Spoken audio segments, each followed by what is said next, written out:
What's going on YouTube? Welcome to Garnett-Tools. I figured today we hit you guys with a little bit of a new tool Tuesday, right?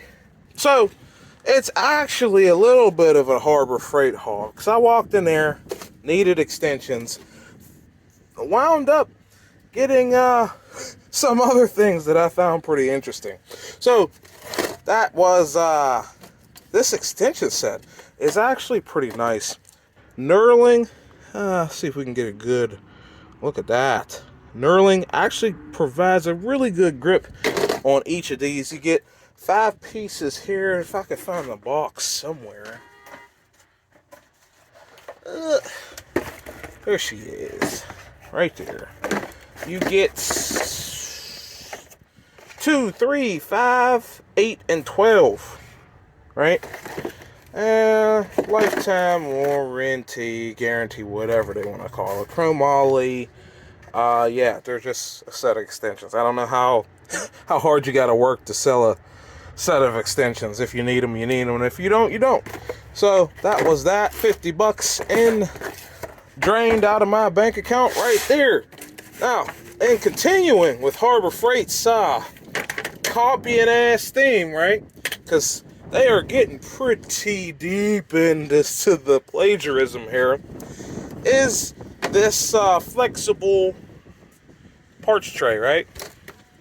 You're supposed to put it somewhere and it stays, but this one doesn't really do that. It's just a silicone parts tray.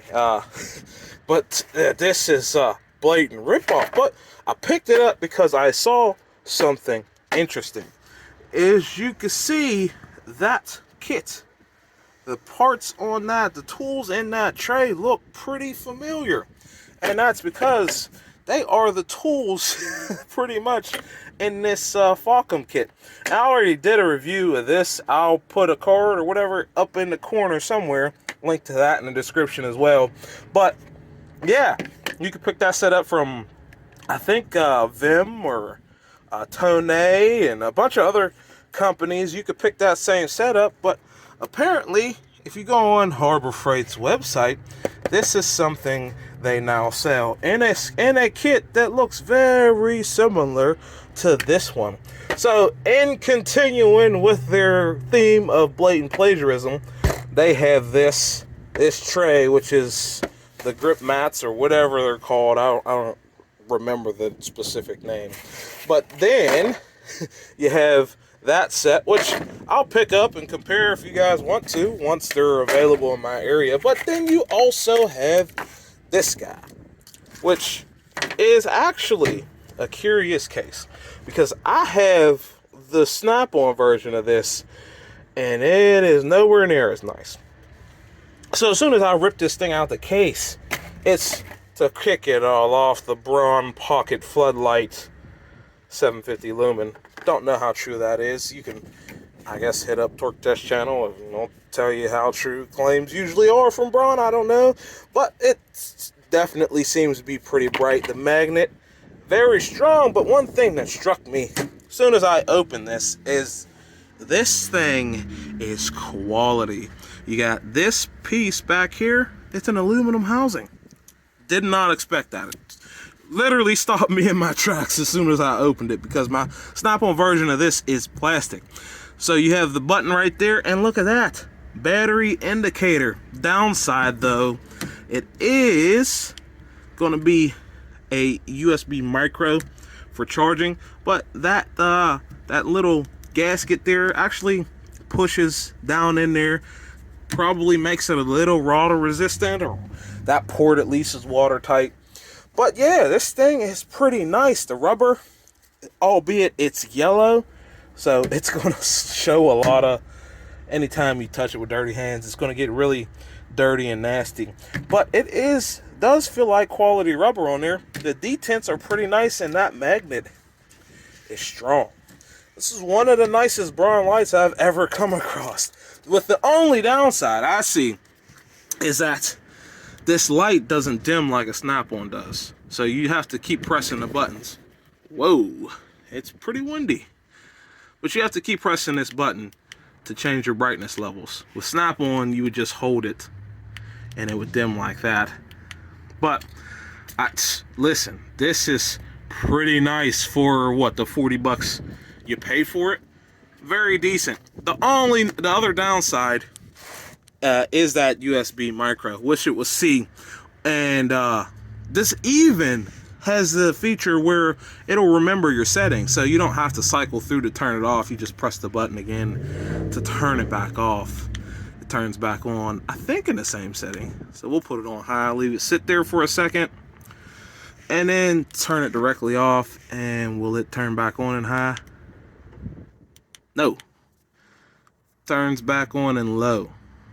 But allows you to turn it directly off without waiting. So I can set it to medium, leave it sit there, and it'll, I think it's 5 seconds. So we'll wait that 5 seconds. And I think it'll let you turn it directly off. Like when you're in use using a light, you don't want to cycle through the settings to turn it off. So I think just hitting the button, yeah, will turn it off. So this is one of the nicest lights from Braun.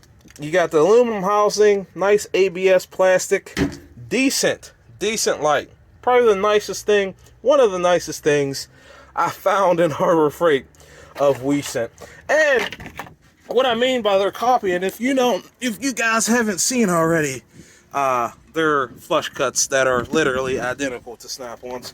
So yeah, they're doing it. They're going full bore and copying pretty much everything they can find. Anything in the tool space they can find and get their hands on, they are going to probably be copying that here soon. Now, in the case of this, I probably wouldn't call it copying because this is made by a bunch of other companies. In the case of this, probably would call it copying.